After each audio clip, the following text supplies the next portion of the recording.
Amen. Amen. Quelque chose de beau est en train de t'arriver ce matin. Ruth chapitre 2, verset 10 à 12. On va relire le texte. Ruth chapitre 2, verset 10 à 12.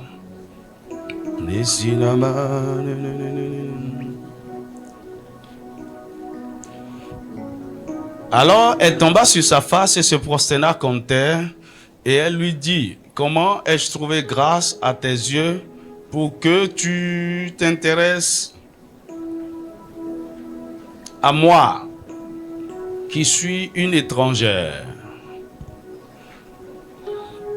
Boaz lui répondit: on m'a rapporté tout ce que tu as fait pour ta belle-mère depuis la mort de ton mari, et comment tu as quitté ton père et ta mère et le pays de ta naissance pour aller vers un peuple que tu ne connaissais point auparavant. Que l'Éternel te rende ce que tu as fait, et que ta récompense soit entière de la part de l'Éternel, le Dieu d'Israël, sous les ailes duquel tu es venu te réfugier. Amen. Que Dieu bénisse sa parole. Alléluia. Provoquer la faveur. Dis avec moi: provoquer la faveur. Bien-aimé, la faveur se provoque.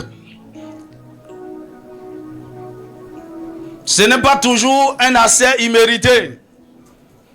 Vous n'avez rien fait et c'est arrivé. Oui, Dieu fait ça dans sa souveraineté. Surtout en ce qui concerne notre salut.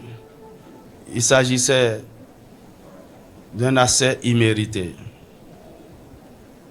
Alléluia.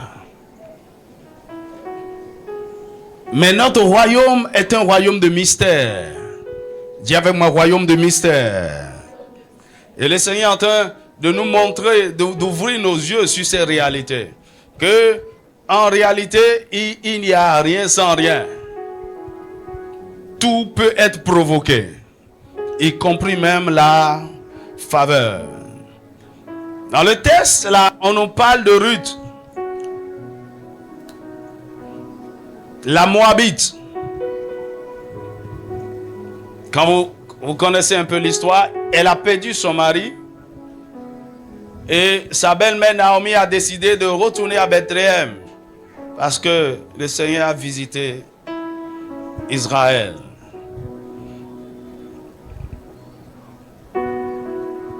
Elle avait une deuxième belle-sœur appelée Orpa. Elle s'est retournée, mais Ruth a continué. Elle a dit: non, ma belle-mère, j'irai. Sa belle-mère dit: mais j'ai plus d'enfants. Tu me suis pour aller dans mon pays pour faire quoi? Reste dans ton pays. Avec ton père, ta mère, tu vas te remarier, tu es au milieu de ton peuple. Non, il dit: non, je vais te suivre. Il dit: là où tu iras, j'irai. Là où tu mourras, je mourrai. Ton Dieu sera mon Dieu. Ton peuple sera mon peuple. C'est quoi ce sacrifice? C'est quoi cette attitude? Et ce qu'elle a fait, lorsqu'elle est rentrée à Bethléem, ça a été propagé. Beaucoup de gens en parlaient. Il dit: oh, avez-vous vu Naomi? Naomi est retournée, mais sans son mari et ses deux fils. Mais elle est revenue avec une belle fille qui l'aime tellement, qui a tout abandonné pour elle, qui est disposée à la servir la vieille. Les gens en parlaient. Et voici, elles étaient pauvres. Il n'y avait pas à manger, il n'y avait pas de parents directs pour les soutenir comme ça. Et pour survivre, Naomi donna conseil à Ruth. Il dit: va dans les champs pour glaner. Qui sait ce qu'on appelle glaner dans les champs? Il y a vous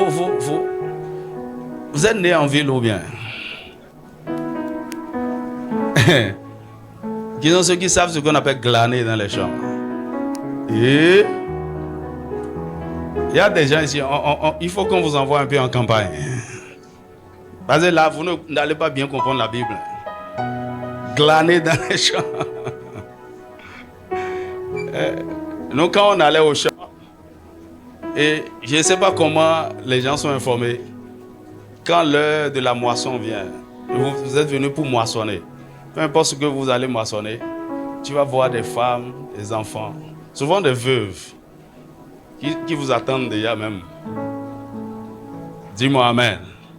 Et quand vous commencez par glaner, ils vous suivent. Parfois, vous allez les voir nombreux. Ils viennent manger. Ok? C'est-à-dire quoi? Tout ce que vous laissez, vous n'avez pas récolté, c'est pour eux. Parfois même, tu seras surpris que la façon dont le sac se remplit, on ne touche pas à ça. On ne touche pas à ça. Et quand vous êtes sage, exprès, on laisse certaines choses. Dis-moi un vrai amen. Parce que quoi? C'est une loi. La veuve, l'orphelin, le pauvre doit aussi manger. Dis-moi amen. Et donc c'est ce que Ruth est venue faire dans le champ de Boaz. Mais écoutez, ce que la femme fait, Naomi n'a pas dit à Ruth, tu vois tel homme, c'est notre parent. Il est grand, il est puissant. Son champ se trouve à tel endroit. C'est là-bas qu'il faut aller. Non. Elle est étrangère, elle ne connaissait personne. Elle est juste sortie. Mais la faveur l'a conduit dans le champ de Boaz. Mon ami, la faveur vous conduira toujours au bon endroit. Que la faveur de Dieu te conduise au bon endroit. À la rencontre des personnes qui doivent te favoriser. Dis-moi un vrai amen. Non, elle ne savait même pas qui était Boaz. Elle est venue. Et Boaz a posé la question. Quand il est venu superviser son champ. Oh, qui est cette femme? Il dit, c'est la Moabite dont tout le monde parle dans le village là. C'est elle qui est venue avec Naomi. Il dit, ah bon? Écoutez, il a dit, personne ne la dérange. Les ouvriers dérangent ces gens de personnes. Il dit que personne ne la dérange. Vous lui donnez assez. Si elle a soif, elle vient boire là où vous buvez de l'eau. Si vous voulez manger, vous partagez la nourriture avec elle. Mieux, vous allez lui laisser des choses. Il faut qu'elle glane beaucoup. Dis-moi un vrai amen. Donc quand elle a constaté qu'elle est favorisée, peut-être que dans le champ, il y avait plusieurs personnes qui glanaient. Mais elle... Donc elle a posé la question, mais pourquoi tu t'intéresses à moi? Pourquoi j'ai trouvé grâce à tes yeux ainsi? Alors, Boaz lui dit, non, je sais qui tu es. J'ai entendu parler de toi. J'ai appris tout ce que tu as fait. Comment tu as laissé ton père et ta mère, ton pays, et pour poursuivre une vieille femme. Jusqu'ici, comment tu as été bon envers elle? Comment tu la sais? Comment? J'ai appris. Tu es une bonne femme. Mon ami, il y a des choses que vous faites qui peuvent vous dévancer. Dis-moi un vrai amen. Alors donc, la faveur dont Ruth est en train de jouir ici est une faveur provoquée. L'attitude de son cœur. Je vous ai dit que la première des choses pour provoquer la faveur, c'est un cœur bon, honnête, bienveillant et généreux. Elle avait un bon cœur. Elle a décidé de sacrifier sa jeunesse, de sacrifier même son avenir, si je peux dire, pour suivre une vieille personne.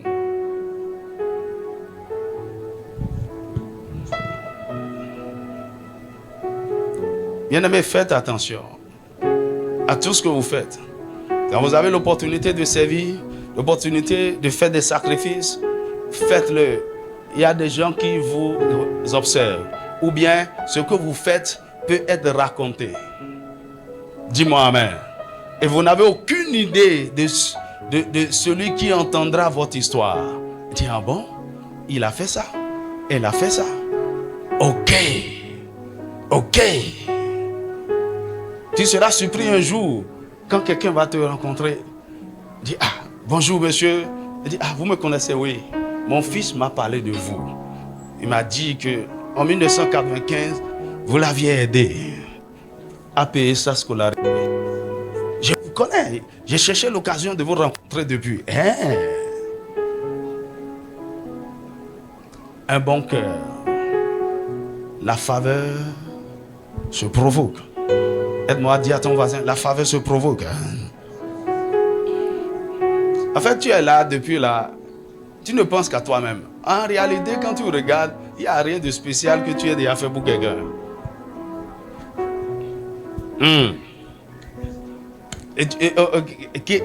Quelque chose qui a touché. Il dit, ah, non. Cet homme, je vais le lui rendre un jour. Mais il ne s'agit pas de vous. Parfois, ce qui touche les gens, ce n'est pas ce que vous leur avez fait. C'est ce que vous faites à d'autres personnes et ils observent. Dis-moi amen. Généralement, les grands, c'est ça. Peut-être lui, il a l'argent, mais il te regarde. Tu n'es même pas tellement riche. Mais c'est toi qui aimes les pauvres. C'est toi qui es derrière les orphelins. C'est toi qui es en train de faire. Il dit, ah, ok. Et il t'observe, il dit, ok. On va surprendre ce jeune homme. On va surprendre cette femme. On va l'aider. Et tout à coup, quelque chose va arriver. Tu vas dire, oh, le Seigneur m'a visité. Non, c'est une faveur provoquée. Mais dans tout ça, c'est Dieu qui est derrière. Dis-moi un vrai amen. En fait, aucun homme censé.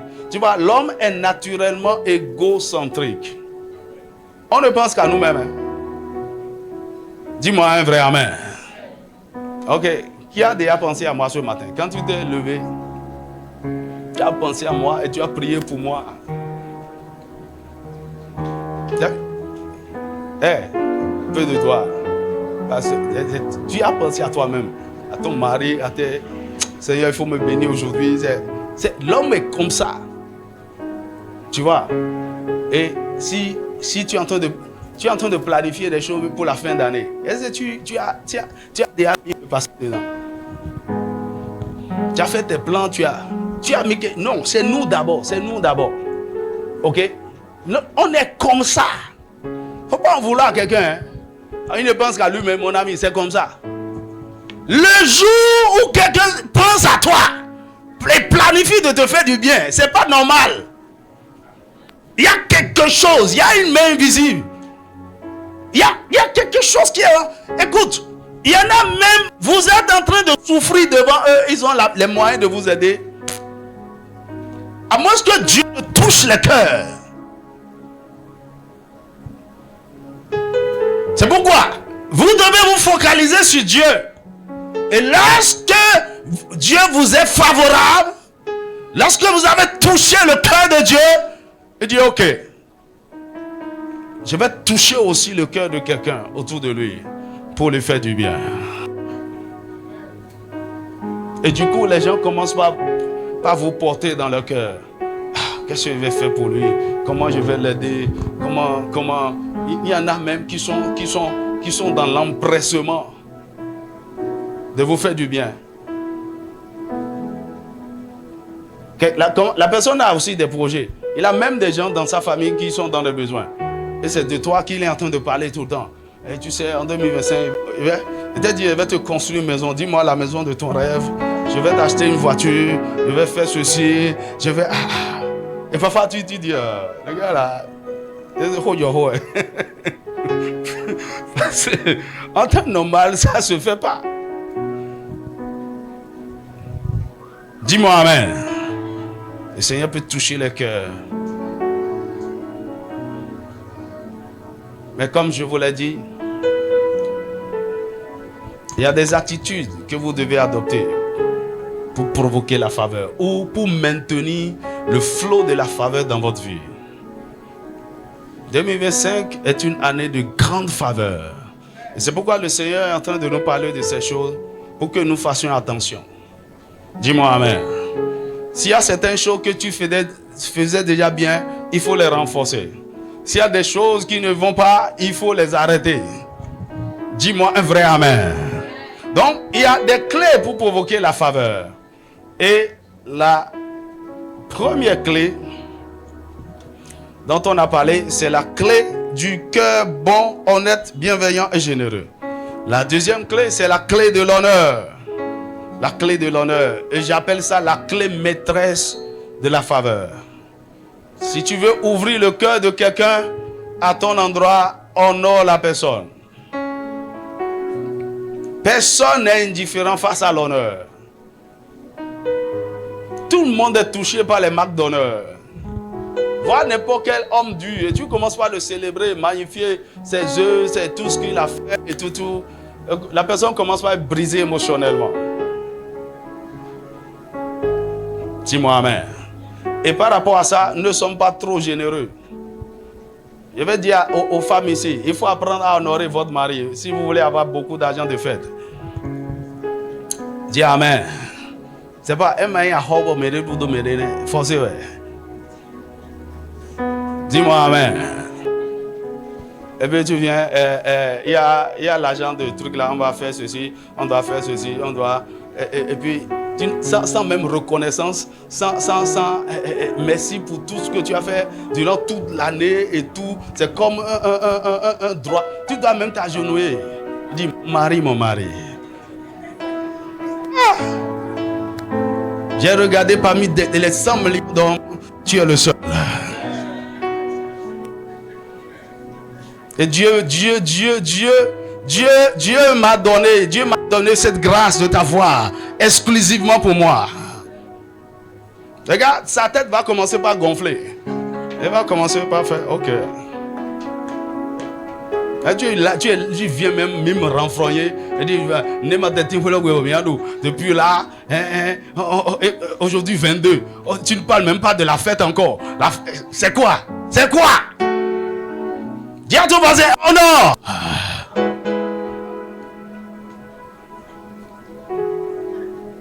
Merci mon mari, depuis tu es vraiment un homme responsable, calculé, méticuleux. Depuis le début de l'année, on n'a manqué de rien. Hey. Comment tu fais même? Non, tu es un champion. Dis-moi amen. Même si tu as amené un peu dedans, mon ami, on ne parle pas de ça. On ne parle pas de ça.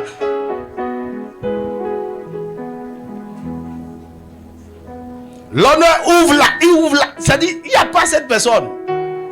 Tu ne comprends pas de quoi je parle. Surtout si tes paroles sont accompagnées d'un présent. Oh. Bien, quand je parle d'honneur, tu vois, il faut seulement parler. Il faut parler. Oh, vous t'honorez. Hein? Le mari sait même que c'est l'argent qu'il t'a donné là, c'est dans ça qu'il a pris pour acheter cadeau. Mais ça fait toute une grande différence. Tu vois, c'est comme l'enfant qui dit papa, donne-moi l'argent, je vais t'acheter cadeau pour ton anniversaire. Oui, et il lui donne l'argent. Le fait de penser à son père, même si l'argent vient de lui, ça fait toute une grande différence. Il veut l'honorer. Allez, pour l'instant là, c'est toi ma source. Il faut donner l'argent. Si vous apprenez à honorer, la Bible dit honorer tous les hommes, développez cette attitude et vous serez surpris de comment le cœur des hommes vont s'ouvrir pour vous partout. Soyez généreux, soyez remplis d'appréciation, soyez remplis de reconnaissance, de gratitude. Écoutez, si vous voulez maximiser, on va parler tout à l'heure dans la relation. Il y a des choses, des expressions qui doivent couler naturellement de vous. Merci. Que Dieu te bénisse. Je m'excuse. Excuse-moi. De petits mots qui n'ont l'air de rien, ok? Mais qui font de grandes différences. Ah, merci beaucoup. J'apprécie vraiment. Dis-moi amen. Ceci m'amène à la deuxième clé. La clé des relations. J'ai avec moi la clé des relations.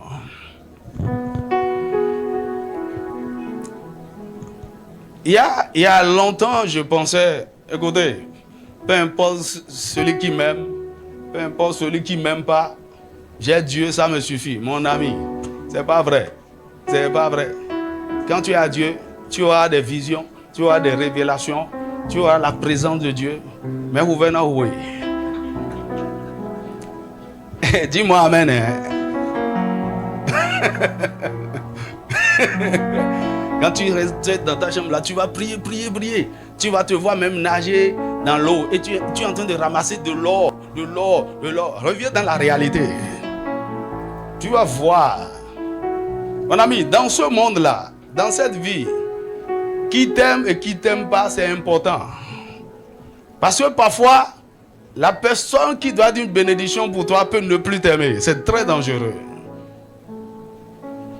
Et il y a des relations stratégiques, des hommes stratégiques que Dieu envoie dans notre vie parce que nous ne savons pas comment les gérer, on les a perdus. Et tu penses même que Dieu a enlevé Judas de ta vie. C'est toi qui ne sais pas gérer la bonne relation. Dis-moi amen. Bien-aimés, vous vous construisez ou vous vous détruisez sur la base des relations que vous entretenez. Lorsque Dieu veut vous bâtir, il vous envoie des hommes. Lorsque Satan veut vous détruire, il envoie aussi des hommes. Mais lorsqu'il envoie des hommes, vous devez apprendre à les discerner, à les identifier et à entretenir de bonnes relations. Beaucoup de chrétiens ignorent ça. Ils disent, ah, Jésus me suffit, Jésus me suffit. C'est bon.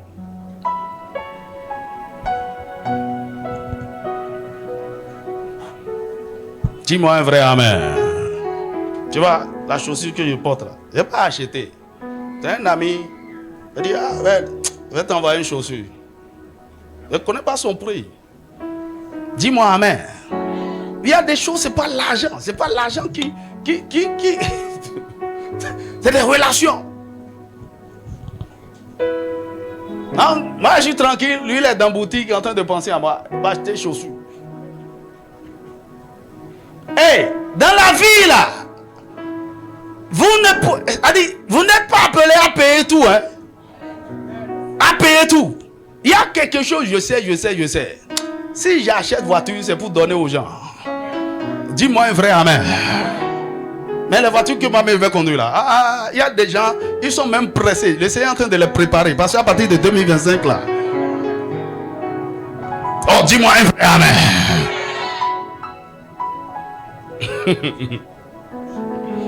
Écoutez, si vous voulez jouir de la faveur et aller loin, et aussi, et surtout rapidement dans la vie, vous devez comprendre les relations ou maximiser l'art des bonnes relations.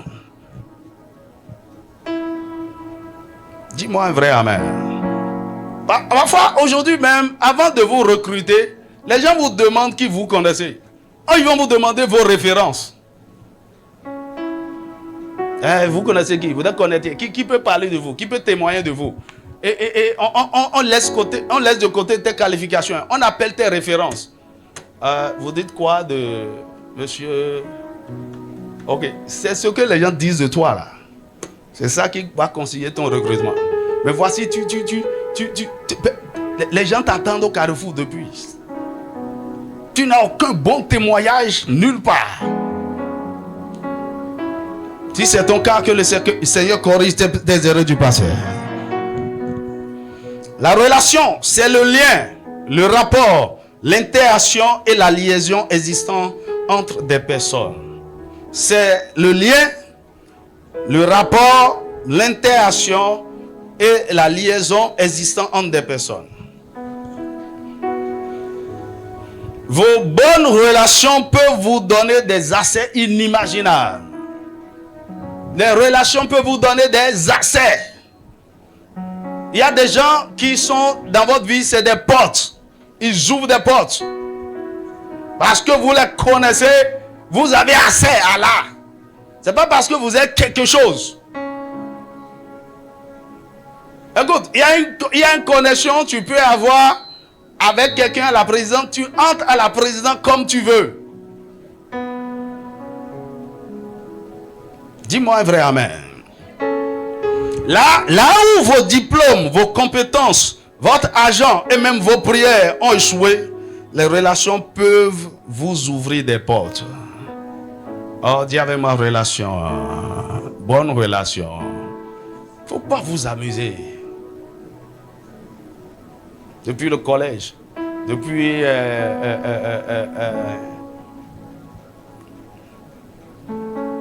l'université, depuis... Il y a même des gens ici, vous n'avez même pas d'amis. Tu n'as pas d'amis, il n'y a même pas quelqu'un.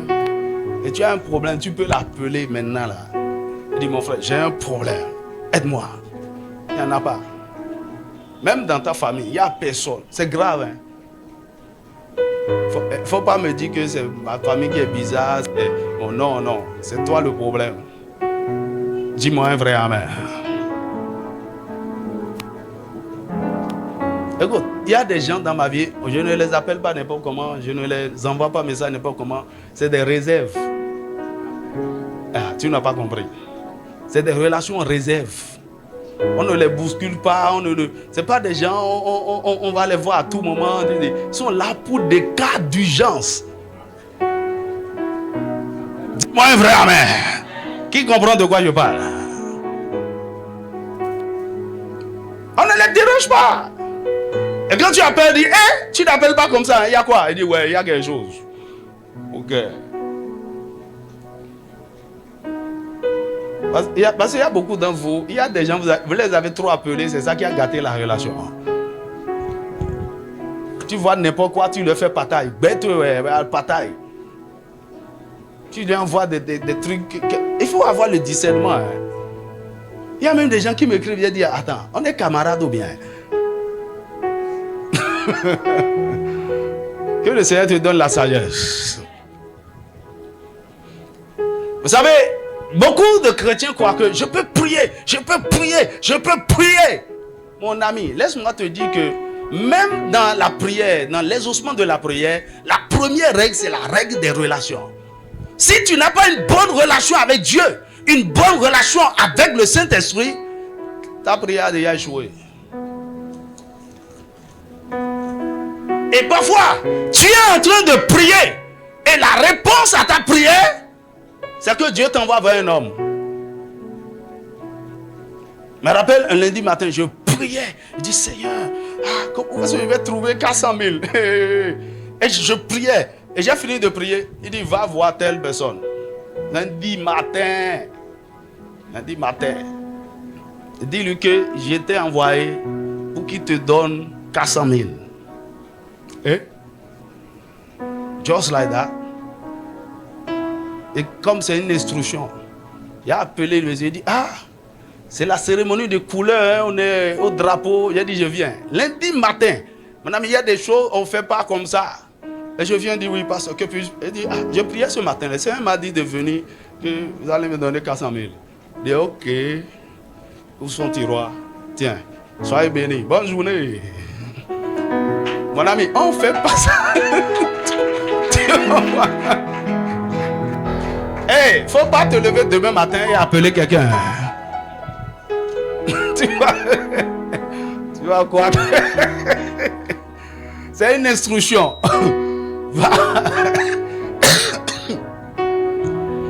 Dis-moi un vrai amen. C'est en prenant avantage sur leur relation avec Jésus que les sœurs de Lazare ont fait appel à lui. Et il est venu ressusciter leur frère. Quand vous lisez, Jésus était ami à Marthe, Marie et Lazare. La Bible nous le dit ça, dans Jean chapitre 11, verset 1 à 14. Ils étaient leurs amis. Et il allait régulièrement chez eux manger. Luc chapitre 10, verset 38 à 42. Il avait l'habitude d'aller là-bas manger. C'est leurs amis. Et quand Jésus venait, Marie s'asseyait pour écouter la parole. Donc, à cause de la base de cette relation, ils peuvent envoyer un message à Jésus. Qui es-tu pour envoyer un message à Jésus? Il dit, viens prier pour mon frère qui est malade. Non! La relation vous donne certains droits, certains privilèges. Il dit, maître, ton ami, celui que tu aimes, est malade. Viens! Il y a des gens, tu ne peux pas les appeler, même s'ils sont à côté. Parce que vous n'avez pas, il n'y a pas de relation, il n'y a pas un investissement dans cette relation. Vous n'avez pas de compte, vous n'avez pas crédité ce compte relationnel pour puiser dedans à un moment donné. Dis-moi un vrai amen.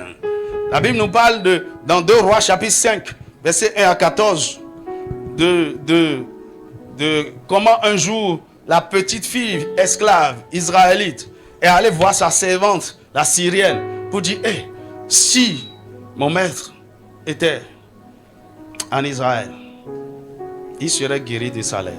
Le prophète aurait prié pour. Vous imaginez, une servante. Certainement, sa maîtresse la traitait bien. Et pour vous montrer combien cette affaire est sérieuse, ils ont tellement pris la parole d'une servante au sérieux que non seulement la maîtresse en a parlé à Naaman, Naaman est allé parler de ça au roi. Et le roi, sur la base de la parole d'une petite esclave, a écrit une lettre qu'il a envoyée au roi d'Israël.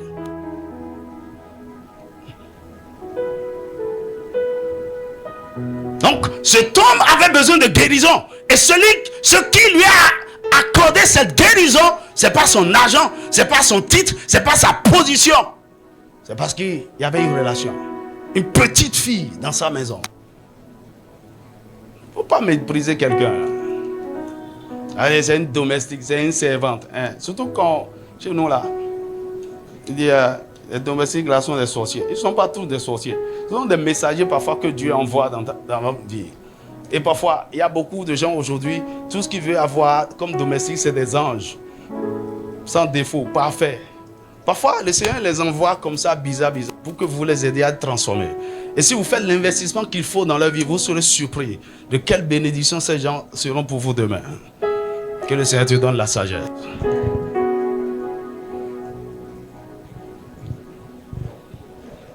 La Bible nous dit dans Matthieu chapitre 27, verset 57 à 61, que après, lorsque Jésus a rendu l'âme, il a rendu l'esprit, il y a un homme important, Joseph d'Arimathée, un homme puissant, un homme riche. Il était disciple de Jésus, un homme influent dans la société. Il est allé réclamer le corps de Jésus à Hérode. Mon ami, il faut un homme influent, un homme puissant pour aller vers Hérode. Il dit, oh, il est mort, je vais l'enterrer. Pourquoi? Il était disciple de Jésus, mais en secret. Dis-moi amen. Relation.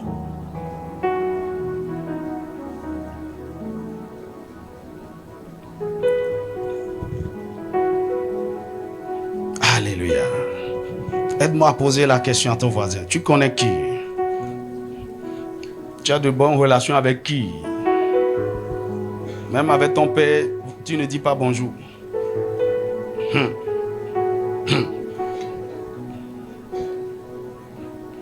En général, nous avons tous l'occasion d'établir ou d'entretenir diverses sortes de relations.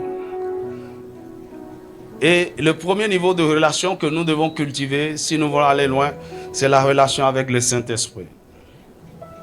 C'est le plus important des relations, car d'elle dépend ce que nous gagnerons des autres relations. En fait, c'est lui qui initie et qui établit ou qui renforce les autres relations. L'autre opportunité de relation, ou bien l'autre type de relation, c'est relation avec les parents. Relation parent-enfant. Relation parent-enfant. Donc, Dieu sait que nous sommes des êtres relationnels. C'est pourquoi nous naissons dans une famille. Et aussitôt, en même temps, il y a une relation qui est établie entre les parents et les enfants. Et je vais parler aussi en même temps des parents, que ce soit des parents biologiques, mais aussi des parents spirituels. Des personnes qui vous ont engendré naturellement ou spirituellement, qui prennent soin de vous, qui vous nourrissent. En fait, c'est la première forme de relation la plus sûre.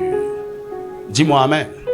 Et s'il y a un type de relation sur lequel vous pouvez vous appuyer durant tout le reste de votre vie, c'est ça. Relation entre parents. Ça là, on ne brise pas. Ça là, ça ne change pas. Dis-moi amen. Mais malheureusement, beaucoup ont des problèmes. Ils ont brisé leurs relations avec leurs parents. Et même avec les parents spirituels. C'est très dangereux. C'est la fondation de votre vie. Vous venez de là. Il dit, parce que tu as l'argent maintenant, parce que tu es ceci. Il dit, ah, je m'en fous. Est-ce que je n'ai besoin de personne? D'ailleurs, cette famille-là, ah, je m'en fous. Je m'emmerde. Hein?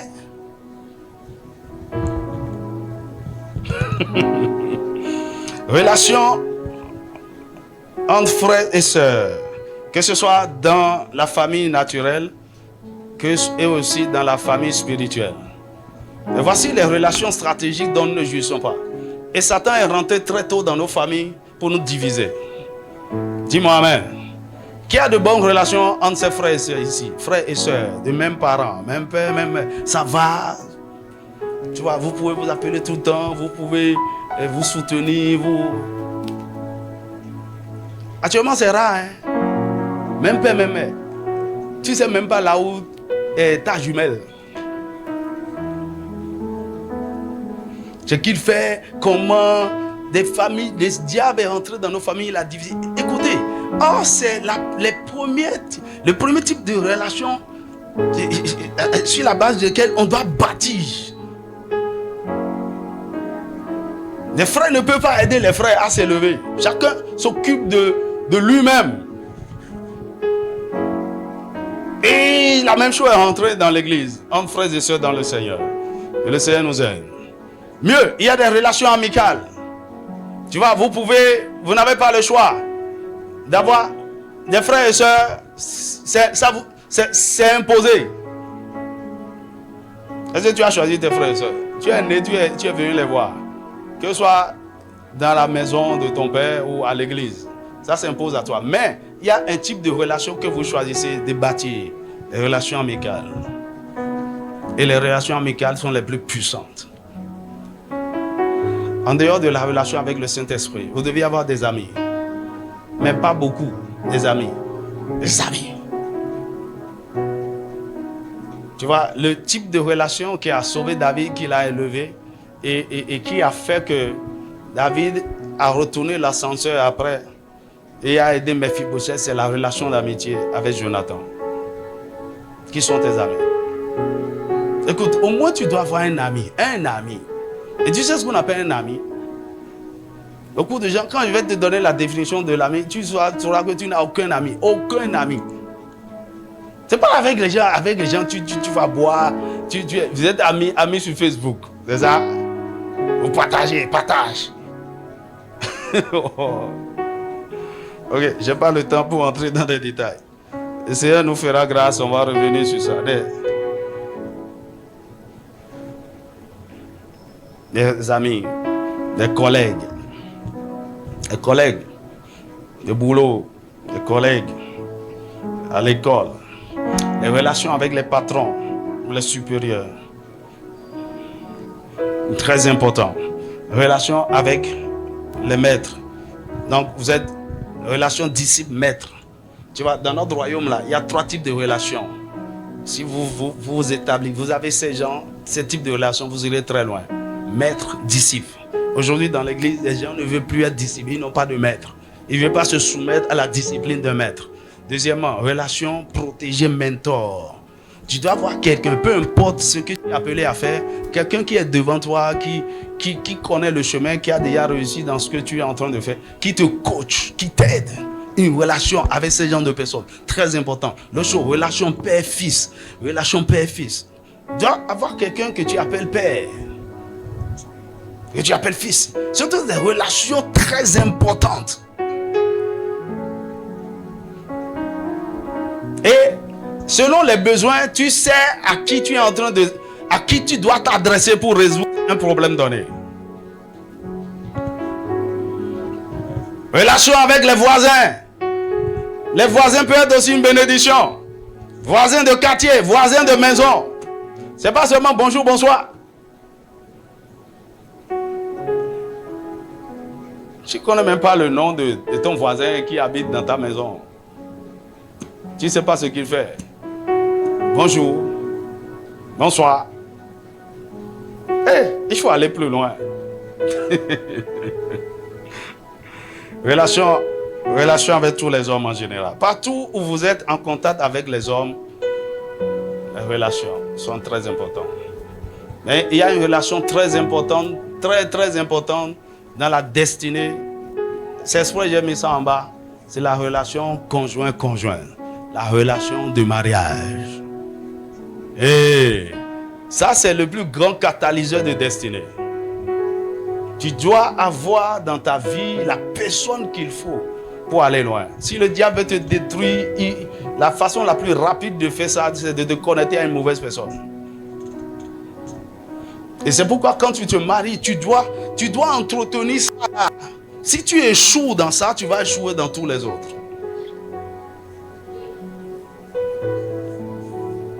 Ta relation avec ton conjoint est très importante.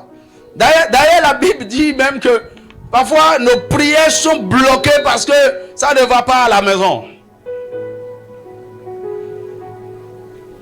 Parfois, Dieu ne nous exauce pas parce que nous avons un problème avec notre frère. Il y a un conflit non résolu. Que le Seigneur nous aide. Maintenant, est-ce que vous savez que Dieu envoie certaines personnes dans votre vie en réponse à votre prière? Quand il dit Seigneur, donne-moi ceci, fais-moi ceci. Et il envoie la réponse et c'est un homme. Il envoie des connexions de destinée. Nous devons donc faire attention à comment nous traitons les gens autour de nous. Puisque nous ne savons pas qui est qui et qui peut devenir quoi. Dis-moi Amen. Alors, de façon globale, pour maximiser l'art des relations, vous avez besoin de 5 éléments. Dis avec moi 5 éléments. Ok? Pour créer et entretenir de bonnes relations à tous les niveaux. 5 éléments. Le premier élément, c'est le discernement. Dis avec moi le discernement. Alors, toute personne qui entre dans votre vie, vous devez avoir la révélation de savoir c'est qui. La Bible dit, nous ne connaissons plus personne selon la chair, mais selon l'esprit. Parce que beaucoup de gens manquent de discernement, ils mélangent tout le monde avec... Ok?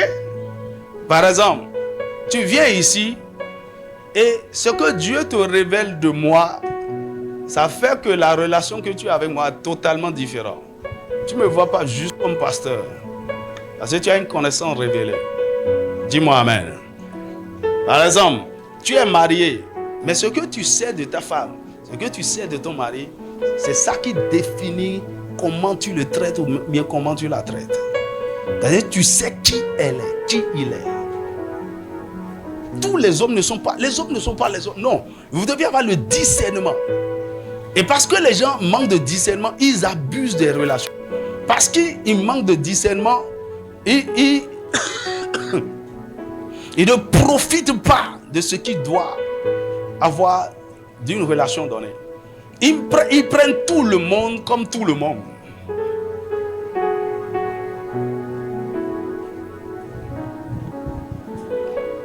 Dis avec moi discernement.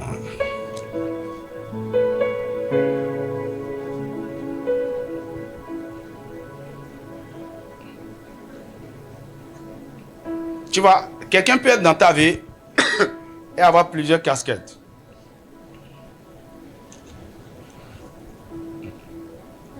C'est pourquoi mon épouse, parfois, elle vient et dit, ok, je veux parler au pasteur.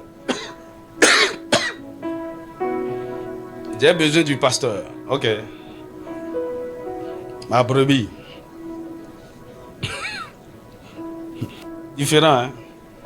Elle vient dire, je veux parler à mon mari. Il faut enlever ton truc de pas. On veut parler à mon mari. Je veux parler à un ami. À mon ami. Il faut savoir. Parce que tu mélanges tout. Enfin, il y a des gens qui viennent et ils veulent s'adresser. Ce qu'il a amené là, c'est une affaire pastorale. Et il veut que je me présente comme ami. C'est gâté. Hello. Je dis, les personnes, mon ami, il faut d'abord dire, ok, je viens en tant que, ok, on va traiter la chose. Que le Seigneur te donne le discernement. Qui est qui? Le discernement te permet d'abord, de ne pas entrer dans certaines relations. Oh oui, ça là, Parce que tu as le discernement. Le Seigneur te dit, oh, fais attention. Ça là, il faut rester loin. Il faut rester loin. Il ne faut même pas aller, c'est bonjour, bonsoir, mon frère, ça va, shalom, shalom. Il ne faut pas aller loin. Même si la personne essaie de discernement. Tu ne sais pas pourquoi, mais il y a quelque chose qui te dit, il ne faut pas aller loin. Ou bien il y a quelque chose qui te fuit même, fuit. Parce que sans discernement, beaucoup de gens, même à l'église, beaucoup de gens sont rentrés dans des choses qui les ont détruits. Tu ne sais pas qui est qui. Tu donnes la main d'association à un ennemi, à un sorcier, à un buveur de sang, à Jézabel. Je dis, pasteur, c'est la soeur là qui est mon épouse. Hein?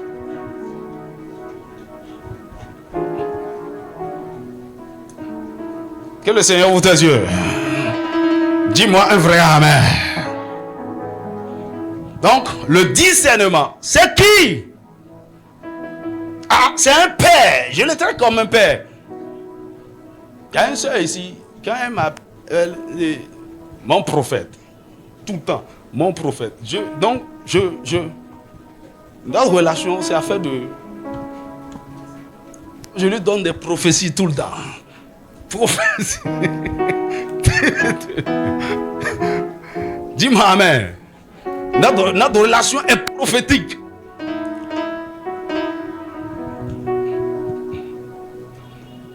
Que le Seigneur te donne le discernement. Dis-moi un vrai amen. Le deuxième élément, c'est l'honneur. L'honneur et le respect envers tous. Si vous avez l'honneur envers tous, vous allez honorer tout le monde naturellement. C'est vrai que tout le monde ne mérite pas les mêmes niveaux d'honneur. Ok? Mais parce que vous avez le discernement, vous savez donner. La Bible dit par exemple, donner l'honneur à qui l'honneur est dû. Donc, il y a certains honneurs, tout le monde n'a pas besoin de ça. Tu vois, l'honneur que tu donnes à ton père, ce n'est pas la même chose que tu donnes à tes frères. Honorer tout le monde, honorer, apprécier, respecter, considérer. Troisièmement, le caractère. Le caractère. Votre mauvais caractère peut détruire la relation. Si vous avez, parfois, le Seigneur a introduit dans votre vie de bonnes personnes, votre caractère les a renvoyés. Et le fondement de tout bon caractère, c'est l'amour. L'amour. L'amour. Le deuxième élément du caractère, c'est l'humilité. Il y a des gens trop orgueilleux, trop orgueilleux. Vous ne pouvez pas les supporter même. L'humilité, le service, la loyauté. Vous êtes quelqu'un de fidèle.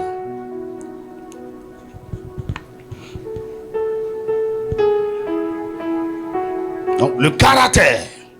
Vous avez besoin d'un bon caractère pour gérer les relations. Il y a des gens qui comprennent tout le temps. Tu parles mal aux gens, tu blesses les gens. Tout le temps, c'est... Ah non, fais attention, fais attention. Il y a des gens, exprès, je les fuis, je m'éloigne d'eux. Ah, ils vont t'énerver tout le temps. Ça ne va pas parler, des choses... C'est moi, vous devez connaître qui est qui. Et vous savez comment interagir avec les gens. Dis-moi amen.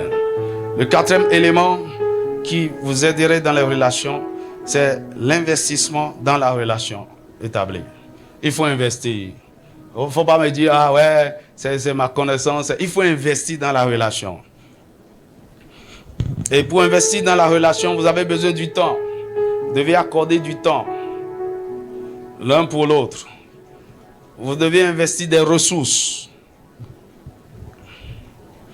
Tu vois, il n'y a rien qui entretient des bonnes relations comme des cadeaux, comme des présents. Oh, j'ai pensé à toi, je t'envoie ceci. C'est des investissements. Même si ce n'est pas beaucoup de choses, tu investis. Donc, le temps. La deuxième chose, la présence. La troisième chose, pardon, la présence. Il faut être là. La personne a besoin de voir des moments donnés. À des temps critiques, on a besoin de la présence de l'autre. Le fait d'être là. Tu vois quelqu'un par exemple, et son enfant de 2 ans est en train de fêter anniversaire. Et son ami a pris le bus depuis Tanguieta pour venir assister à l'anniversaire du bébé de son ami. Tu vois, quelle relation elle a avec le bébé? Non. Mon ami, vous marquez votre présence à cause de la relation. C'est un partenaire. Le fait de venir à cet anniversaire-là, c'est ça qui t'a fait gagner le contrat. Parce que tu es venu dire, tu es venu, tu as même pris avion pour venir à un anniversaire.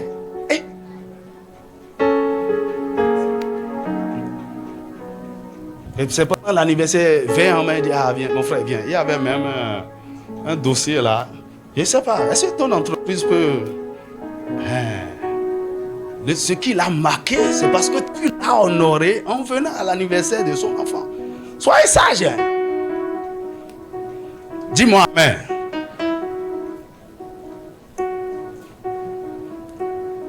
Tu n'es jamais présent. Tu vois, il y a même entre mari et femme, parfois ce qui tue la relation, on n'est pas présent. Tu es là, tu n'es pas là. Il n'y a aucun investissement. Il y a un vide. L'autre chose, c'est l'attention. L'attention. L'attention. Il faut investir votre attention. Tu vois, moi j'ai un défaut. Je ne me souviens pas souvent de la date d'anniversaire des gens.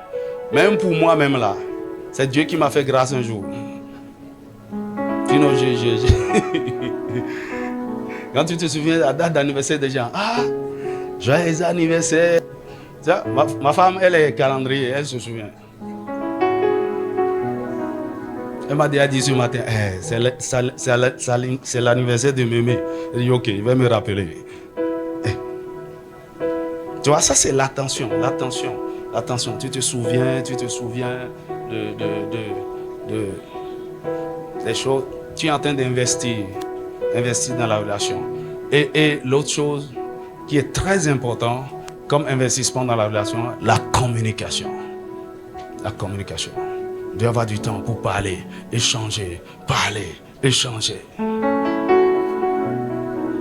Parfois, c'est peut-être même la seule chose qui renforce tellement certaines relations. Vous parlez.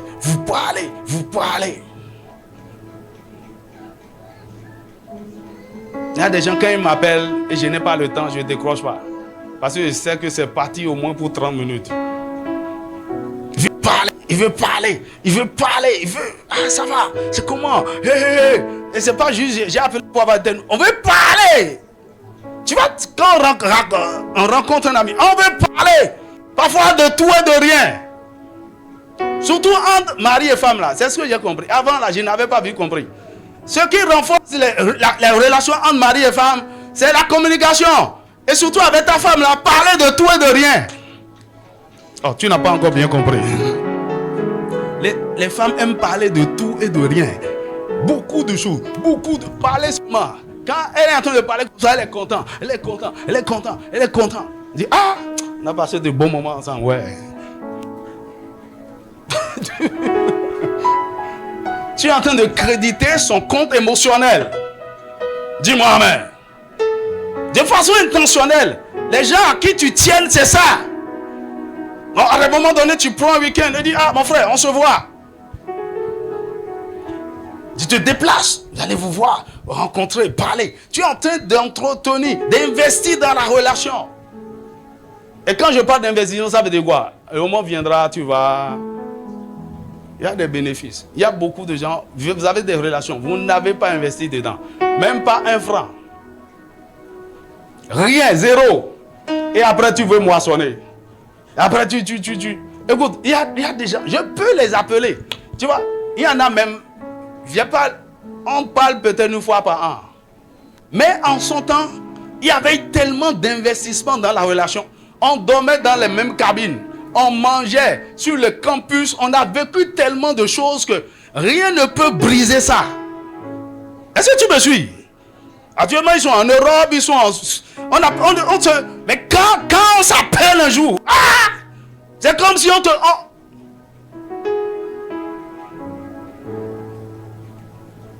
La dernière fois, mon époux me parlait et puis elle disait... Elle parlait d'un besoin, de l'argent. Et puis j'étais là, j'étais en train de faire le garçon. Elle dit, ouais, c'est combien et tout. Et tout à coup, j'ai vu un Momo venir fou comme ça. Et il dit, c'est juste pour te soutenir. Ça venait de la Suisse. Relation sur le campus. Dis-moi amen. Depuis que tu as quitté le campus, tu n'as même pas de... Faut faire attention. Hein. Quand tu me vois, souvent, tu peux dire, le pasteur n'a pas d'amis. C'est vrai, en partie. Parce que mes vrais amis, là, on n'est pas toujours ensemble en train de parler, d'aller manger chez Yao. On avait investi dans ces relations-là depuis. Et c'est là. C'est pourquoi je dis des relations de réserve. Dis-moi un vrai amen. Dis-moi un vrai amen. Donc, parfois, quand je suis là, mon investissement dans les relations, c'est quoi? Je suis là tout le temps en train de t'enseigner, je suis en train d'investir, prier pour toi, te conseiller, faire des choses, te soutenir, te donner même de l'argent. Je suis en train d'investir. Le moment viendra, j'ai l'obligation de venir prendre. J'ai le droit. Dis-moi amen. Que le Seigneur te donne la sagesse. Dis-moi un vrai amen. Donc pendant que vous avez l'occasion d'investir dans une relation, faites-le bien. Car vous n'avez pas toujours l'occasion. Vous n'aurez pas toujours l'occasion. Parfois, il y a des gens qui meurent et disent, oh, si seulement j'aurais voulu, faites-le bien. Surtout, il y a des gens aujourd'hui qui ne sont rien, c'est comme il ne peut rien vous apporter. C'est même dans ça que j'aime investir. Il faut investir et oublier. C'est des comptes bloqués. Dis-moi amen. Alors la question, quelle relation précieuse es-tu en train de mépriser en ce moment ou d'ignorer? Fais attention. Le Seigneur est en train de parler à quelqu'un, tu es en train de mépriser certaines relations. Ok, je n'ai pas parlé de la cinquième chose. J'avais dit 5 éléments. Hein? Ok, le cinquième élément, c'est la sagesse pour gérer les conflits. La sagesse pour gérer. Parce qu'on parle de relations, il faut vous attendre à ceci.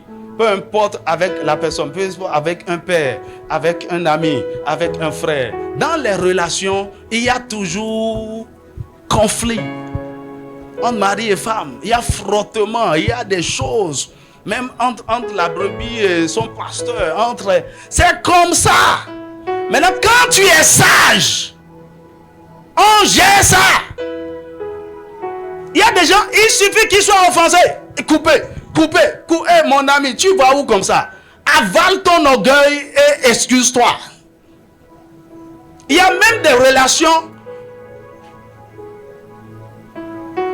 L'homme n'a pas raison, hein, mais à cause de ce que la personne représente, humiliez-vous et donnez-lui raison. Surtout quand tu es face au père, ton papa, tu es en train de lui montrer tout ce qu'il a fait de mauvais, de ceci. Tu es un enfant maudit. Si il n'existe pas, tu vas exister. Je dis, c'est parce que tu as fait ça que moi-même j'ai fait. Tu es malade. Tu es malade. Avale ton orgueil, humilie-toi. On entretient ça. C'est la source.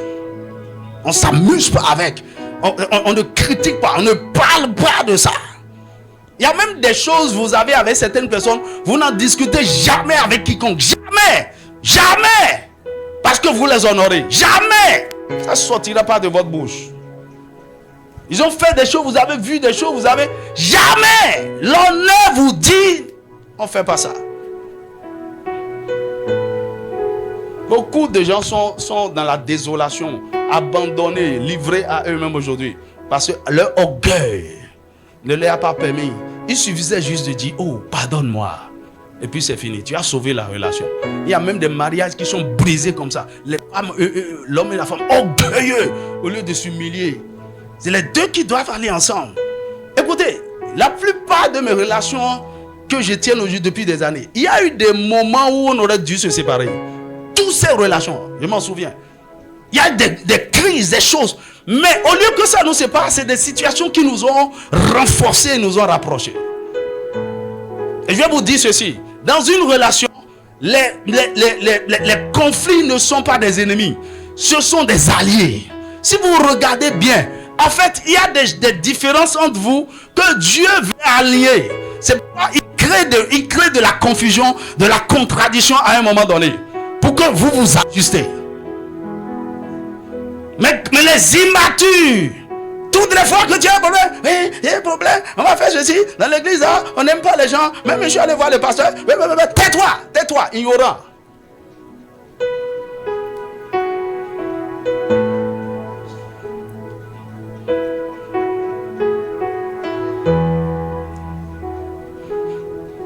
Il y a des gens, à cause de comment vous honorez certaines personnes, vous pouvez avoir n'importe quel problème avec eux, vous n'en parlez jamais. Et à cause de votre attitude, les bénéfices qui découlent de cette relation, vous en jouissez toujours, encore et encore. Vous pouvez vous fermer des portes par vos mauvais comportements. Dis-moi amen. Pourquoi le Seigneur nous donne la grâce d'avoir différents types de relations. Il ne faut pas les mélanger. Ce n'est pas les torchons. Il ne faut pas les mélanger.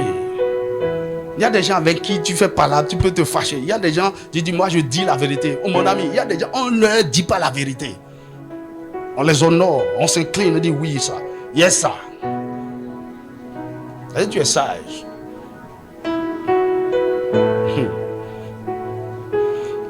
Vous savez quoi? Dieu tient compte de ça. C'est pourquoi il y a même des choses que tu es en train de faire, de dire contre certaines relations précieuses dans ta vie. Ils n'en savent rien. Mais Dieu regarde ça. Et à cause de ça, le Seigneur commence par vous traiter. C'est comme Myriam et Aaron qui critiquaient le frère Moïse. Moïse n'était pas là. Mais Dieu a dit, ok, vous deux là, venez ici. Il y a réunion. Ce n'est pas parce que c'est votre jeune frère, parce que Moïse est le plus petit frère, mais c'est lui le leader. Pourquoi vous n'avez pas, vous avez parlé? Je prie que le Seigneur te fasse miséricorde. Il y a certaines portes que tu t'es fermées parce que tu as méprisé la relation, tu as méprisé. Surtout les gens que vous avez trop connus comme ça, dans la familiarité. On a grandi ensemble. Et mon frère, il le connaît. Le pasteur, on est à toi. Mon ami, c'est que tu ne sais pas. Moi, je sais qui je suis. Je connais ma valeur et je sais comment interagir avec les gens de différentes manières.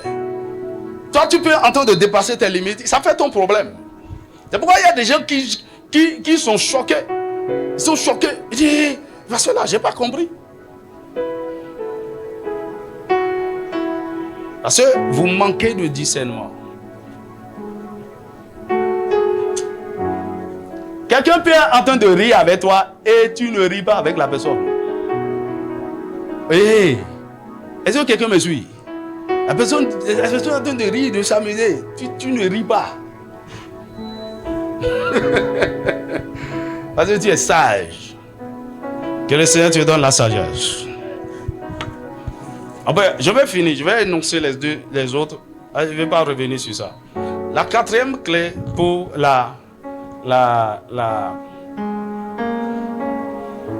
pour provoquer la faveur, c'est la clé de la valeur. Dis avec moi la valeur. Ce que vous valez et ce que vous représentez peut vous donner des assets incroyables. Ce que vous valez, là où vous êtes, chacun a une valeur. On peut calculer tout ce que vous êtes en esprit, dans votre pensée, dans votre âme, dans votre cœur, dans vos relations, dans votre compte en banque. On peut vous donner une valeur. Alors, votre valeur est une clé importante qui peut vous attirer la faveur des hommes. La valeur. La valeur d'un homme est la somme totale de ce qu'il vaut, son prix à un moment donné. Je dis à un moment donné parce que la valeur de quelqu'un peut augmenter. Dis-moi un vrai amen. Et je prie pour toi d'ici 2025 que ta valeur augmente.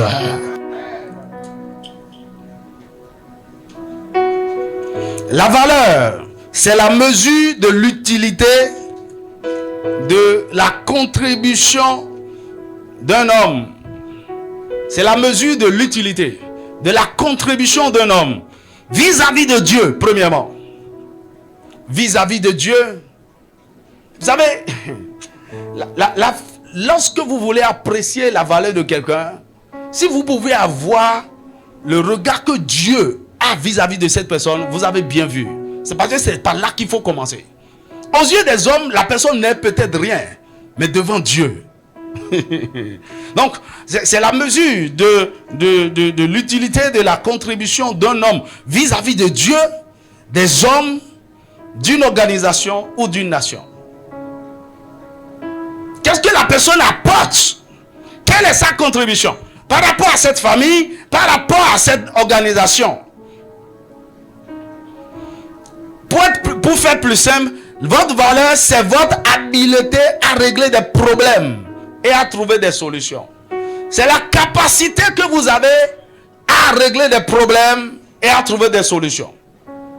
C'est quoi? Vous êtes utile. Lorsqu'il y a défi quelque part, il y a tel problème, on sait que on peut se tourner vers vous à cause de votre valeur. Peut-être on sait que vous avez de la sagesse, que vous pouvez exhorter, que vous pouvez réconcilier, régler des conflits. Quand les gens auront de conflits, ils viendront à vous. C'est votre valeur. Est-ce que je parle à quelqu'un? Alors, je vais mieux illustrer pour que tu comprennes. C'est dans Genèse chapitre 41, versets 9 à 14. On va voir comment Joseph a été introduit au palais. Et ce qu'il a introduit au palais, c'est sa valeur. C'est par sa valeur que les portes du palais de Pharaon ont été ouvertes à Joseph. Lorsque les chansons s'est souvenu de lui. Joseph avait quoi? La capacité d'interpréter les songes. Il avait une compétence, il avait un don. Et il avait déjà utilisé ça pour servir les gens. On le reconnaît comme quelqu'un qui a cette valeur.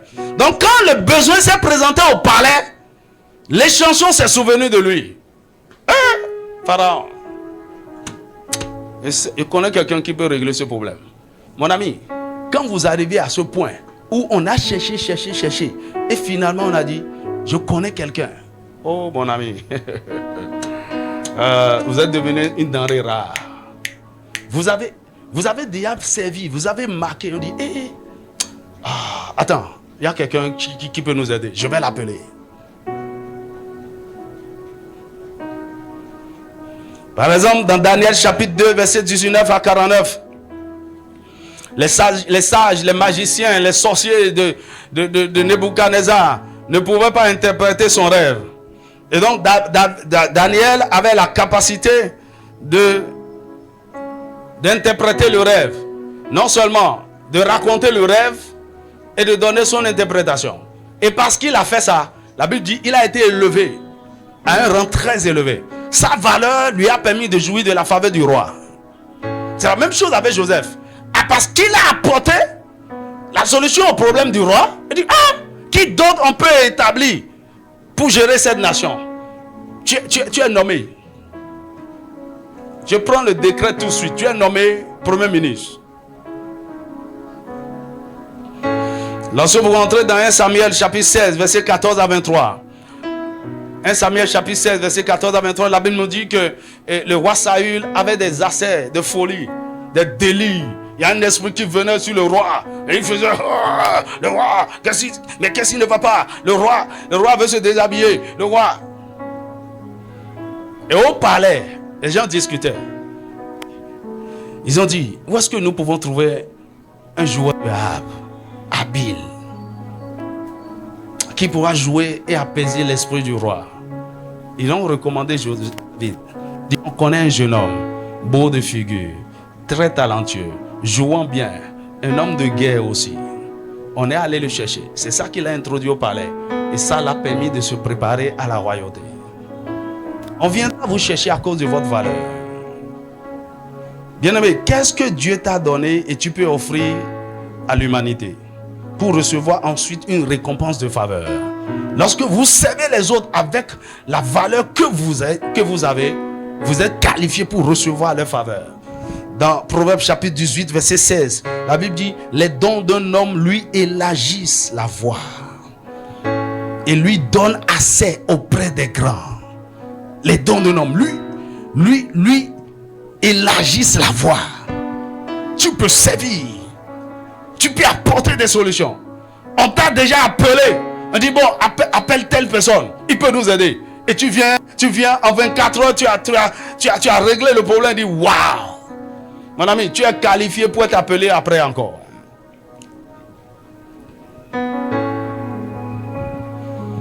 Et maintenant, quand je parle de votre valeur, ce n'est pas seulement vos compétences. Votre valeur, c'est l'ensemble de votre caractère.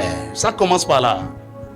C'est l'ensemble de votre caractère, vos dons, vos talents, vos connaissances, votre sagesse, vos compétences, vos produits. Vous avez déjà produit des choses. Vos services, votre argent si vous en avez.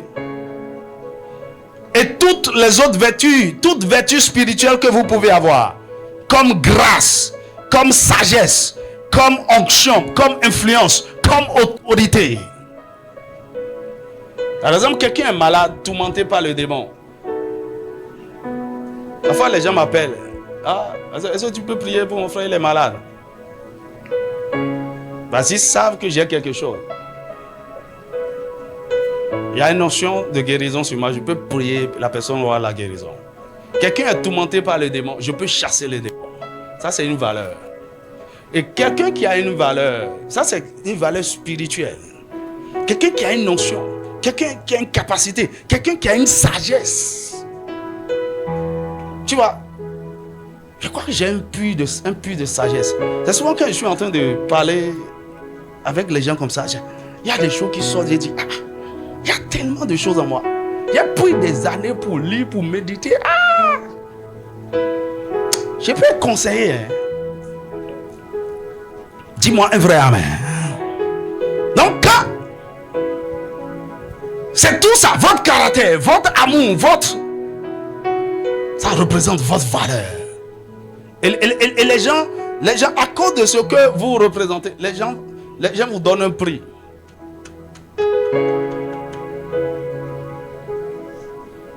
Vous savez, il y a des gens qui disent tout le monde a un prix. Non? Parfois, les gens veulent tester votre valeur en vous proposant une affaire. On dit, ok. Ou bien on va te dire, tu vas falsifier les documents là. On te donne 10 millions. Et puis après, on veut tester ta valeur. Et parce que tu as refusé, en réalité, on te préparait pour une promotion qui allait te donner des centaines de millions. Dis-moi un vrai amen. Votre valeur. Tu vois, il y a une jeune fille, son directeur a commencé par courir derrière elle. Vous couchez avec elle. Il dit, monsieur le directeur, je suis une femme vertueuse, je ne suis pas dans ces trucs. Il faut arrêter. Il lui a interdit ça de façon... Tu vois, il y a des femmes de caractère. C'est-à-dire, la façon dont il a fait ce truc là, le monsieur a été humilié. Et il a dit, écoute, tu es très compétent, tu es très bon, mais à l'heure où on est là, tu ne peux plus travailler dans l'entreprise ici. Non, il a licencié. La fille a postulé ailleurs et a trouvé un autre emploi, plus grand, plus juteux. Mais il a besoin d'une référence. Vous savez quoi? Elle a mis le nom de son patron là comme référence.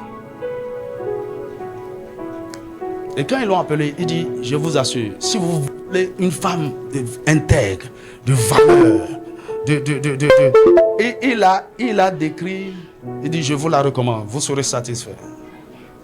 Pourquoi? Sa valeur a été testée à un moment donné. Elle ne s'est pas vendue moins cher. Dis-moi amen. Parfois, lorsque Dieu vous bénit, il veut vous donner quelque chose de grand, il vous amène des miettes pour voir si vous allez vendre votre voix. Il y a des gens qui vendent leur droit d'aînesse. Il dit non, je vaux mieux que ça. Ce que je vois, c'est plus grand. Gardez vos millions. Il y a des choses, quand Dieu va se dire, ah bon, tu as refusé ça, tu verras ce que je vais te faire. Dis-moi amen.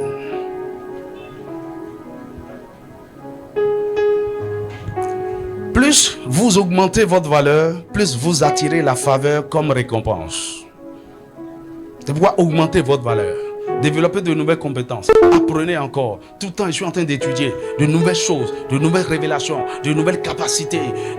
Tu vois, tout le temps, actuellement, je suis en train de prier pour couler à flot dans l'onction de la guérison. Je dis, Seigneur, il y a trop de malades. Il y a trop de malades qui défient, trop de maladies qui défient la santé. Je viens une solution. Écoute, celui qui a une vertu spirituelle pour régler les problèmes spirituels que les hommes ne peuvent pas régler est qualifié pour recevoir toute leur faveur. C'est pourquoi quand tu vois un homme qui opère dans une notion puissante pour régler les problèmes des gens, il doit être riche. C'est normal qu'un pasteur ou un soit riche. C'est pas un problème, il appelle de trucs là. Tu vas passer quelqu'un qui est en train de mourir de cancer. Il est milliardaire. Tu es guéri. Il a déjà dépensé 100 millions. Chimiothérapie, quoi, rien. Il est guéri. Il est totalement rafraîchi, restauré. Il est milliardaire. Qu'est-ce que ça le coût de m'envoyer 1 milliard? Pour dire, c'est pour vous remercier. Tu vois, à cause de ma valeur, je jouis de sa faveur. Donc c'est provoqué.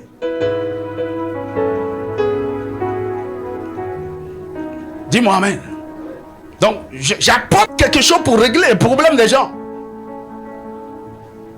Ils peuvent ne pas me récompenser tout de suite.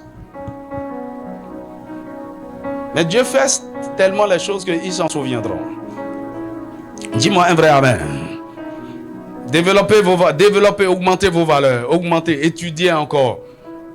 Développe tes compétences. Va encore à l'université. Développe-toi. Développe-toi. Tu vois, je suis en train tout le temps d'étudier. En train d'étudier. En train d'apprendre. Tu cherches quoi? Augmente ma valeur. Tout le temps en train de prier, tout le temps en train de lire la Bible, tout le temps, Seigneur, ton notion, ta grâce, ta puissance. Tu cherches quoi? J'augmente ma valeur.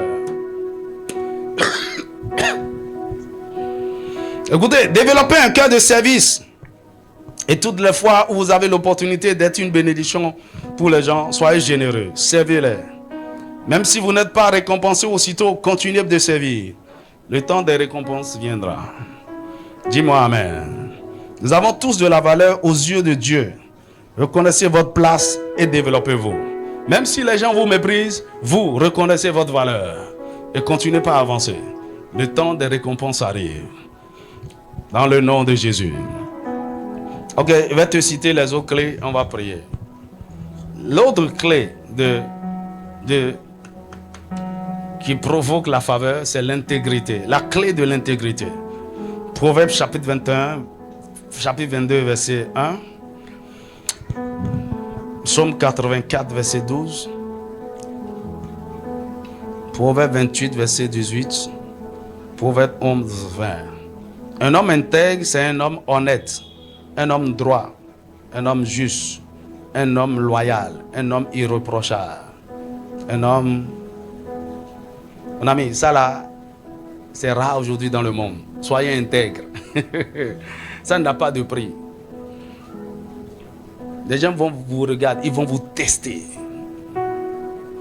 Tu vois, vous avez une capacité à être le même, à être constant, à ne pas... Les gens observent ça. Et demain, ça va payer. L'intégrité.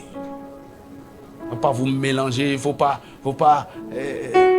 on doit vous connaître comme quelqu'un qui est comme ça. Non, c'est un homme droit. Si c'est que tu peux amener une affaire comme ça, il ne peut pas rentrer dans notre jeu. Mon ami, il peut sembler que les gens ne vous calculent pas. Restez intègre et vous allez voir. La prière peut provoquer la percée. Et il peut vous dire ceci. Vous pouvez prendre du temps et des semaines et des mois pour prier juste pour ce sujet. Seigneur, ta faveur.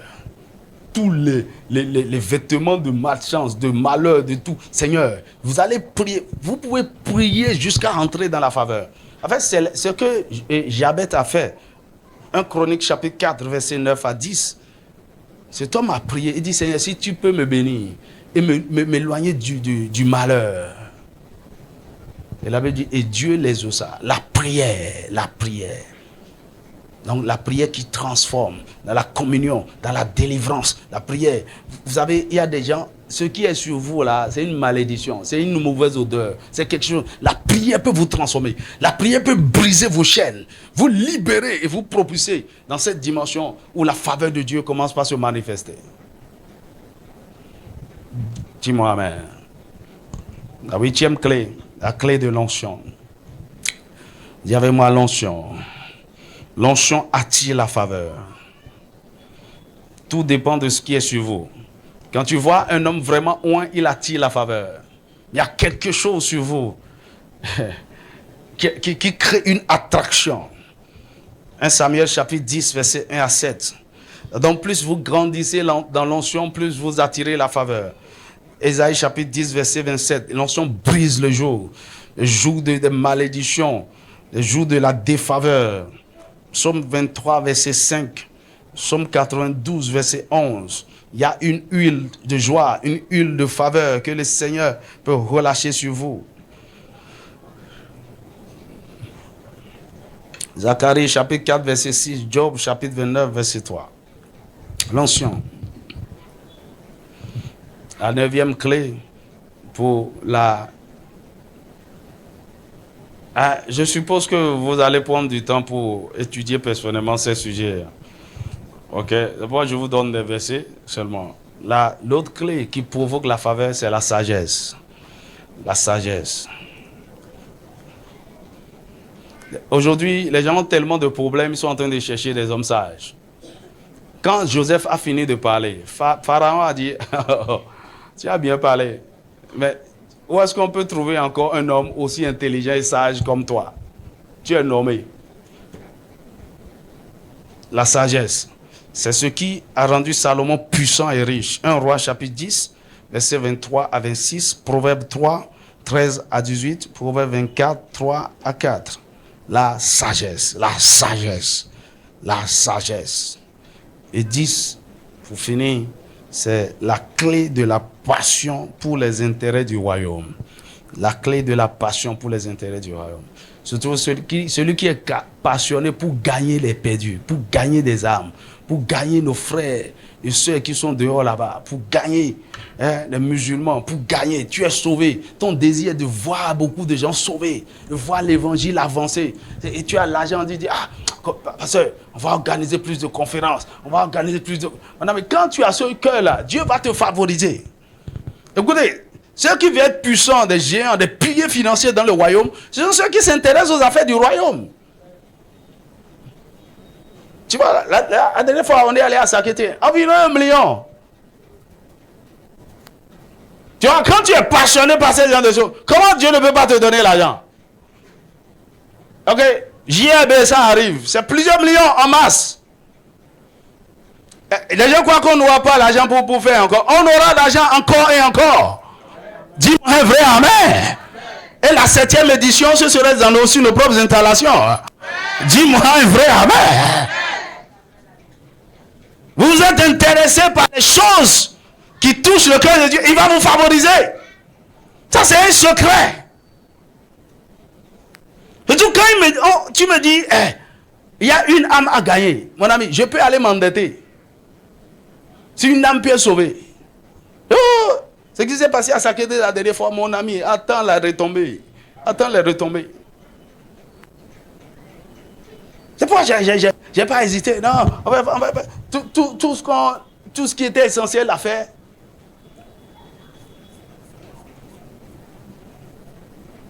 Ah, je me suis déplacé avec toute l'équipe. Et on pensait quoi? Quelqu'un me dit, parce qu'on peut dormir ici dans les salles de classe. Il dit, vous amusez avec moi. C'est dans la chambre climatisée, je vais vous mettre. Tu as dormi, c'est dur. Tu as payé pour ça? Qui a payé? Ok. Vous ne savez pas comment?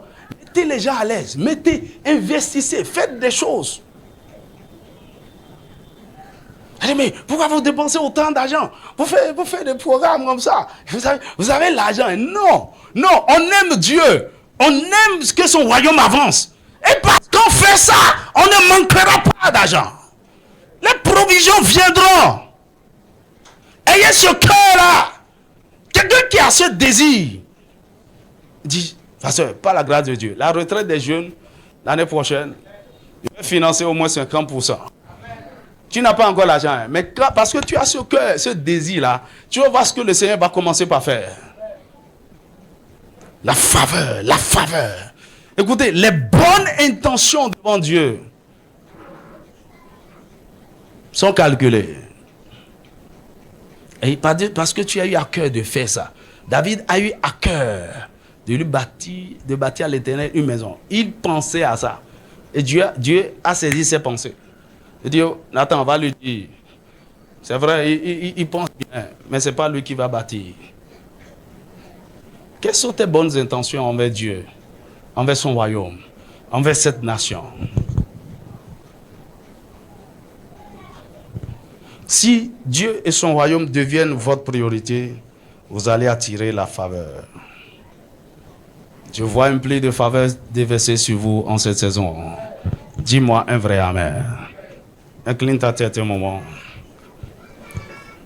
Il ne faut pas penser que j'ai trop parlé. Hein. Je devais finir avec ça. Le Seigneur veut te préparer pour quelque chose d'extraordinaire. En 2025, c'est le temps de la faveur. Il veut réajuster ton cœur, te repositionner pour que tu ne passes pas à côté de ce qu'il veut faire. Nishitane brasotane brashata nizikete de brasotane grase nibashatana brasotana daba nishitane brasotane brakasha nebushakataraba. Va dire Seigneur, merci pour la révélation de ta parole, pour les secrets, les mystères du royaume que tu me révèles. Merci infiniment, merci infiniment, merci infiniment.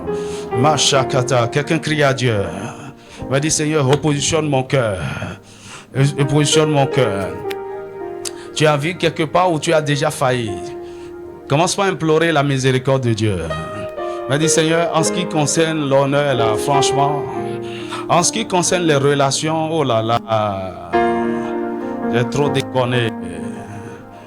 Seigneur, aide-moi. Quant à l'état de mon cœur, oh Dieu, aide-moi. Marie brasatana brashakataraba. Crie à Dieu.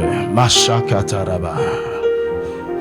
Tu vas dire Seigneur, c'est comme si je me vois disqualifié de beaucoup de choses. Mais j'implore ta miséricorde. Repositionne mon cœur afin que nous puissions jouir de ta faveur.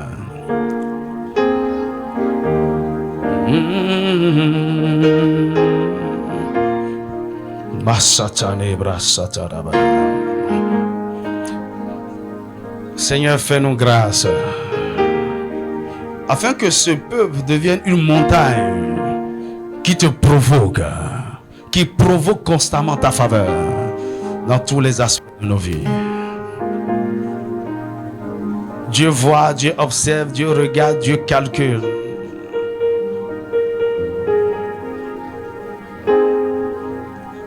Et le Seigneur est en train de se souvenir de quelqu'un.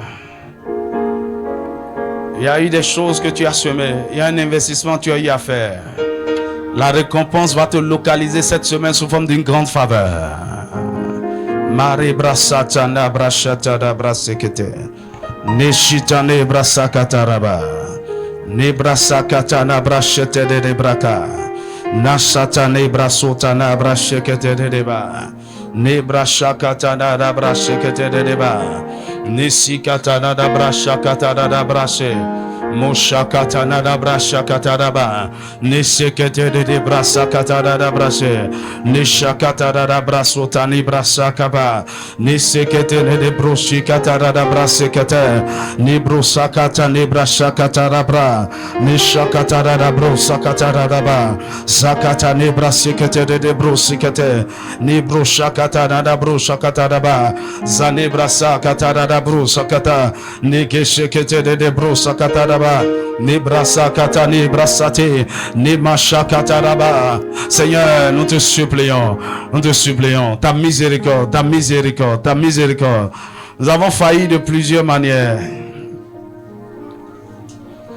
Nous avons compris pourquoi ta faveur est rare Vous êtes éloigné de beaucoup. Mais Père, tu repositionnes nos cœurs. Seigneur, je prie afin que tu accordes la sagesse, l'humilité à quelqu'un. Le Seigneur est en train de parler à quelqu'un. Avant la fin de cette année, tu dois rétablir certaines relations. Tu vois, à certains endroits, ça ne va pas. Et tu as laissé les choses comme ça. C'est pas bon. Tu dois t'humilier et rétablir certaines relations.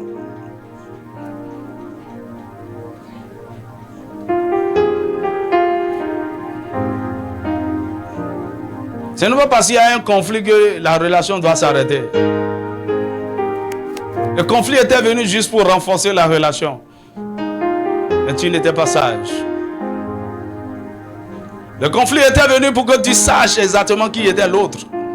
Comment il est, quels sont ses principes, ses règles, ses valeurs. À cause de ton orgueil, tu étais offensé, tellement offensé.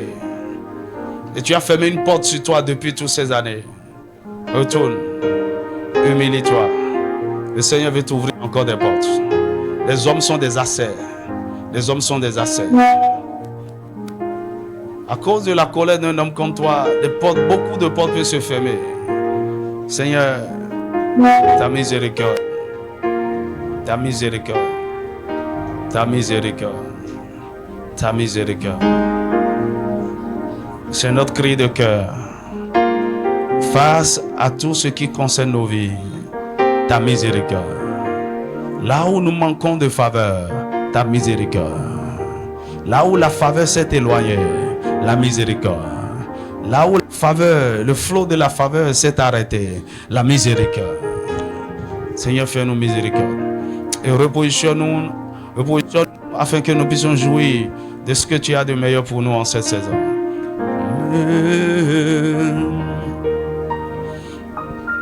Bien-aimé, la repentance peut te repositionner dans la faveur. Une vraie repentance peut te repositionner dans la faveur. Et si le Seigneur envoie ce message, c'est pour ce but. Il veut te repositionner. Il veut repositionner ton cœur afin que tout ce qu'il a en réserve pour toi, pour 2025, tu ne passes pas à côté. C'est une saison de grande faveur. Seigneur, merci. Le Seigneur donne l'opportunité à quelqu'un cette semaine, en cette fin d'année, de retourner pour honorer les parents.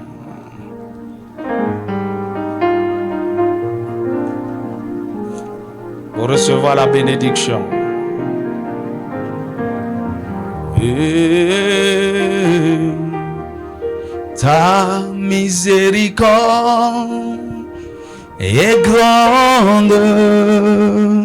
Laisse le Saint-Esprit te parler. Ta miséricorde est incomparable. Nul n'est comme toi, ô Seigneur. Grande est ta miséricorde. Ta miséricorde est grande. Ta miséricorde est incomparable. Nul n'est comme toi, ô Seigneur.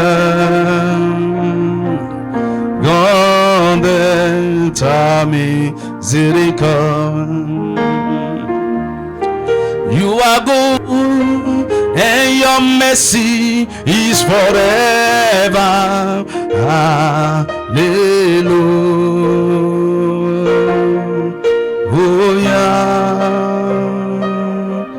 You are good, and your mercy is forever. Hallelujah.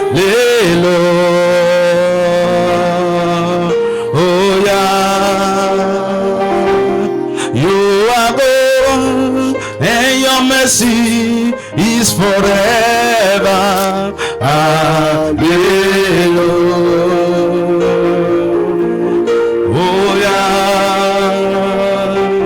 You are good, and your mercy is forever. Hallelujah.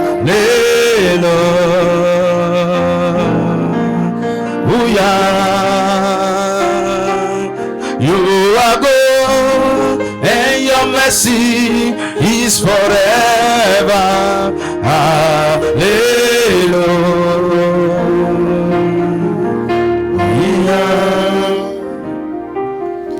You are good, and your mercy is forever. Le Seigneur te fait miséricorde. Il te fait grâce. Est-ce que tu peux te tenir debout et acclamer son Saint-Nom?